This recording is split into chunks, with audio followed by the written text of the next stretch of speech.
Good day and welcome to Ace Cooper, Private Investigator. In today's world, you have many people out there in the media calling themselves reporters of the news. But are they really? Recently, we have seen a rash of occurrences that have been blamed as faults of the Trump administration. Riots in our left-leaning cities, coronavirus, global warming, rolling blackouts in Venezuela. We could go on, but what's the point? The left hates Donald Trump, and all wrongs in the world are his fault. But before continuing, let us be clear about one point.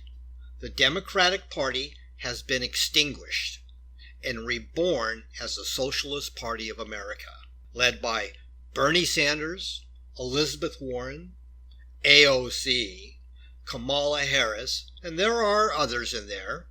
But yes, the truth is they have placed the shock collar on Biden. Step out of line, zap. But let's be fair. Trump has brought a lot of this onto himself with his endless name-calling and tweeting. But regardless of all that, the majority of news services have decided to give truth a miss and instead concentrate on lies and deception. Really is sad here is the number of people in the United States who devour the lies as truth and the deceptions as proof he should be removed from office. But what are the lies and deceptions? The Hunter Biden Chronicles. Yes, I call them chronicles because this is a matter that didn't start yesterday, but rather years ago in the Obama era. And if proven true, well, then somebody needs to go to jail. To date, ABC, NBC, MSNBC, well, I can go on from there, but it doesn't only involve the television networks. It involves the newsprint also. But today, they have yet to report on this. Nothing.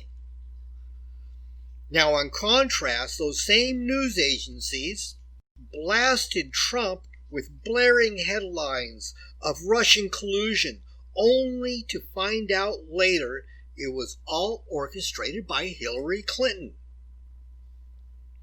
Quick question. Why isn't she being investigated for fraud? Next, let's talk about coronavirus. I'm not going to take up a lot of time, but back in January, when President Trump decided to restrict travel to the United States, he was called xenophobic by Nancy Pelosi, by Adam Schiff, the Democrats. In other words, they were opposed to closing the borders. But as the virus escalated, as it moved on, they had to change that stance. And then they said he wasn't doing enough. Now, let's all be real about this. We are the United States of America. Now, let's keep our focus on those words that I just said. The United States of America. Since the birth of our nation, there's been a pull and a tug going on.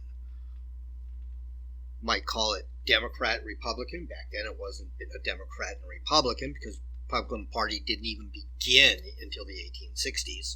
But the tug and pull, it was always about strong central government with limited states' rights, or a smaller central government with states' rights leading the charge.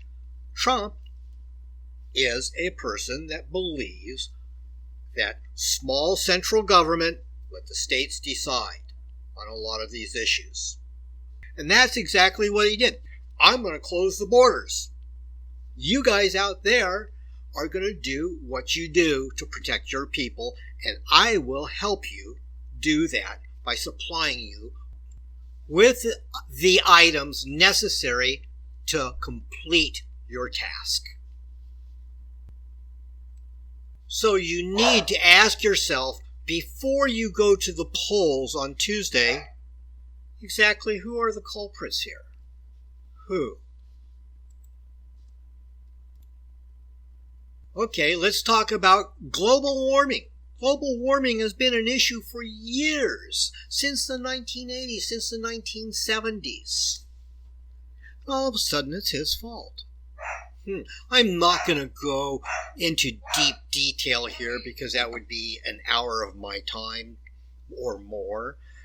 And I'm sure you don't want to listen to me drag on for an hour. But he is doing, whether you agree or not, what he feels is best. Rolling blackouts in Venezuela. I don't even know how this one got in there. It just goes to the point that it doesn't really matter. Because the truth is, if we listen to these news outlets, a person could trip and fall in London, England, and hit his head on the curb, and somehow they're going to make it Donald Trump's problem because they hate him, because he is the antithesis of what a politician should be. He's a businessman running the country as a business. And after years and years and years of running it, letting our politicians run it, they have taken us to a point where fiscally we are no longer solvent. I'm not going to beat around the bush here. On Tuesday, when you go to vote, you need to think. You need to put the issues in perspective. Okay? And it really is very simple. On the right, you have conservative values. You have a belief that the Constitution is our guiding principles. On the left, I'm more conservative than I am liberal. I'll admit that. But on the left, you are looking at the complete destruction of what the Constitution stands for. So use your heads and vote wisely. Ace Cooper, out.